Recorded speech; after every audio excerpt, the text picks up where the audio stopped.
Hey everyone, welcome back to the Glass and Barrel Wine channel. In today's video, I'm going to tell you about old wine versus new wine. Enjoy. Today I've got two Bordeaux blends, continuing the theme of Bordeaux blends from my previous video a couple of weeks ago. This time I've got the Kallista from Vriesenhof. Two of the same wines, but from different years.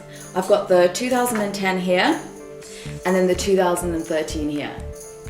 Now, Vriesenhof is located in the Paradijskloof area of Stellenbosch, and the name Kallista comes from the Greek phrase to kalon kai agathon. And this is a Greek phrase that comes from Plato's philosophy that one should go out and seek the noble and beautiful things in life. Pretty appropriate for wine. I've done something a little different this time. Usually in my videos I would open the wine and then taste it right there and then. But I'm starting to realize that you can only really get to know wine and its qualities after drinking at least one glass. So I opened these two last night and we drank them and had a few glasses of each so I could give you more interesting information for this video. So what I'm going to do in this video is pour them out and then compare them next to each other just to really give you a sense of how wines change with age. I think with a lot of people there's this conception that old wine is better wine, but this isn't always true. How a wine is aged and how it's stored has a big impact on how it's going to taste further down the line. Because you've got your wines that were made with the view to actually age them, and then you've got your wines that are made to be drunk as soon as they're released. It all depends on the target market. I think the generations that came before me were more interested in buying wine and then keeping it as an investment. My generation is completely different. We don't have the patience to lay wine down. We are the age of social media and the internet. Everything's fast paced. We only care about the now. Yesterday is old news.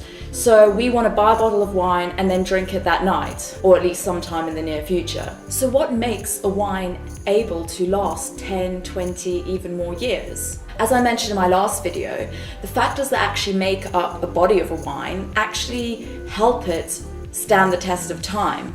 So alcohol, sugar, tannins, fruit extraction, acidity, all those things help wine last. That's the reason why white wines don't really age well, because they just don't have the body and the tannins and the colour that red wines do.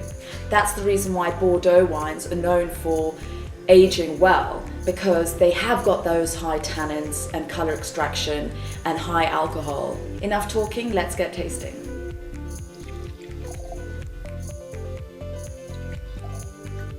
One of the biggest differences between old wines and new wines is the colour.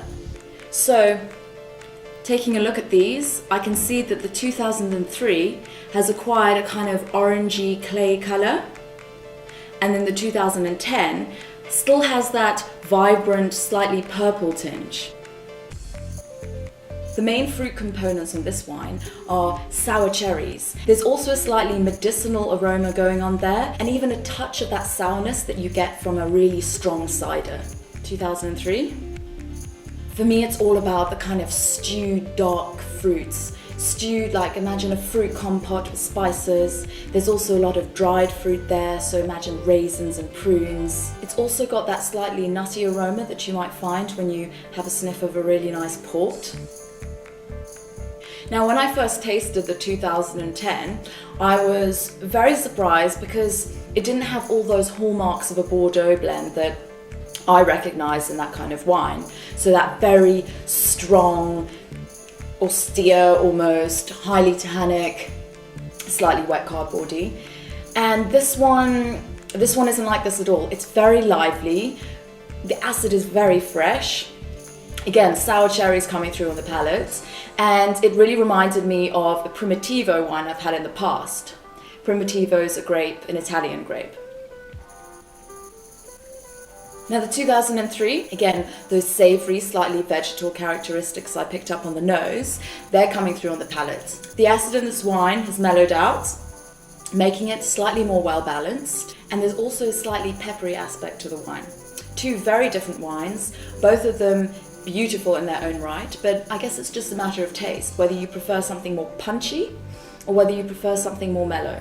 These two wines might be made under the same label, the Kallista, but I did a little bit of research about how the wines are made, and there's actually a few differences. The 2003 is pretty much equal parts Cabernet Sauvignon, Cabernet Franc and Merlot, although they're slightly more Cabernet Franc than the other varietals. This wine was also matured in second full oak barrels. That basically means that it's the second time the oak barrels are being used to mature wine. So second full oak barrels for 30 months. And then the 2010, again, Cabernet Sauvignon, Cabernet Franc, Merlot, but this time there's slightly more Cabernet Sauvignon, and they've also added a dash of Malbec wine to just kind of bring a bit of life into it, because apparently that year was a bit of a tricky harvest. So second full barrels were used to mature this wine for the first 2 years, and then for a subsequent 2 years, the wine was matured in fourth and fifth barrels.